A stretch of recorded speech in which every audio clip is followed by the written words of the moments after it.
Lilian Adelaide Neilson, born Elizabeth Ann Brown, was a British stage actress. Early life. Neilson was the daughter of a strolling actress, Anne Brown, and was born, out of wedlock, at 35 St. Peter's Square, Leeds in the West Riding of Yorkshire. In childhood she was known as Elizabeth Ann Bland, her mother having subsequently married a mechanic and house decorator named Samuel Bland. She grew up in relative poverty, initially in Skipton and later Guiseley, West Yorkshire, where she worked in a factory and as a nursery maid. Career. When she was about 15 years old, Neilson left her home and made her way to London. Soon after she reached London, she obtained employment, because of her beauty, as a member of the ballet at one of the theatres, and in that way she began her professional career. Various romantic tales were printed concerning her way of life at that time. She married Philip Henry Lee, the son of a clergyman resident at Stoke-Bruerne, Northamptonshire, on the 30th of November 1864, at St. Mary's Church, Newington, Surrey, using the name Lilian Adelaide Neilson. At her later adult baptism at St. Peter's Church, Leeds, on the 30th of December 1866, she was also named Lilian Adelaide Neilson, daughter of Pierre and Annie Neilson of St. Peter's Square, and Pierre's quality being described as gentleman. In the spring of 1865, after having received some instruction from the veteran actor, John Ryder, she appeared at Sarah Thornton's Theatre Royal, long a training school for novices, where she made a favourable impression. In 1865, at Theatre Royal, she appeared as Julia in The Hunchback, a character with which her name was long to be associated. For the next few years, she played at London and provincial theatres in various roles, including Rosalind, Amy Robsart and Rebecca, Beatrice, Viola and Isabella. In July 1865, she was brought out at the New Royalty Theatre, London, in the character of Juliet.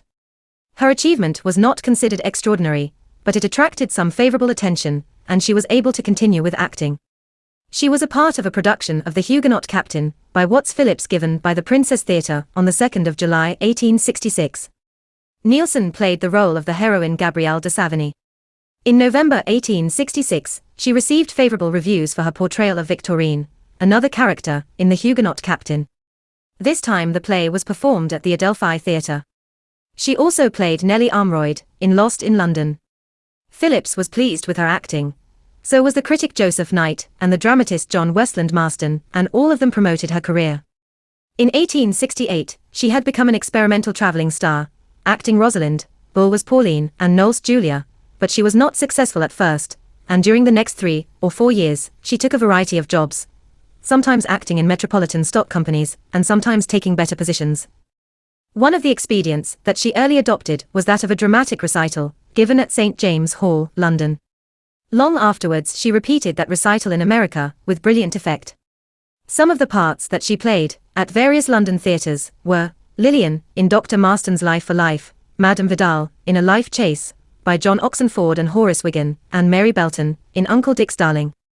In 1870 she gained a conspicuous success as Amy Robsart, a part that suited her well, in a play based on Sir Walter Scott's novel Kenilworth, and in 1871 she obtained critical admiration as Rebecca, in a play based on Sir Walter Scott's Ivanhoe.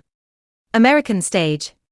By 1872 she was hugely popular, and after making a successful tour of British cities, and giving a series of farewell performances in London, she came to America, where her agent was Edwin F.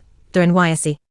She made her first American appearance on the 18th of November 1872, at Booth's Theatre, New York City, as Juliet. She was praised by American critics, who echoed the acclaim she had received from London theatrical audiences. Odell, George C.D., Annals of the New York Stage, Volume 9, 1937, pp. 255-f. She made subsequent American tours throughout the 1870s. She played Amy Robsart, heroine of Sir Walter Scott, in May 1873. She is noted for a fine engagement staged in Brooklyn, New York the same year. Her farewell at Booth's Theatre came on the 2nd of May 1874. Neilson accepted an engagement at the Lyceum in the autumn that year. She performed in Cymbeline by William Shakespeare, at the Fifth Avenue Theatre, in New York on the 14th of May 1877. She not only achieved distinction on the American stage, but accumulated a considerable fortune. The parts that she acted in America included Juliet, Rosalind, Viola, Beatrice, Imogen and Isabella, from Shakespeare, and Amy Robsart, Julia, Pauline and Lady Teazle, from other authors. Personal life. In 1877, she obtained a divorce from her husband and did not remarry. An account, told some time later, of an alleged marriage to Edward Compton, an English actor, proved untrue. Death. Neilson was on the stage for about 15 years. She died suddenly whilst riding in the Bois de Boulogne, Paris, France on the 15th of August 1880, aged 32.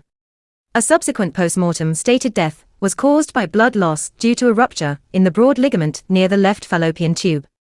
She is buried in Brompton Cemetery, London, where a sculptured cross of white marble bearing the inscription, "Gifted and Beautiful, Resting," marks her grave.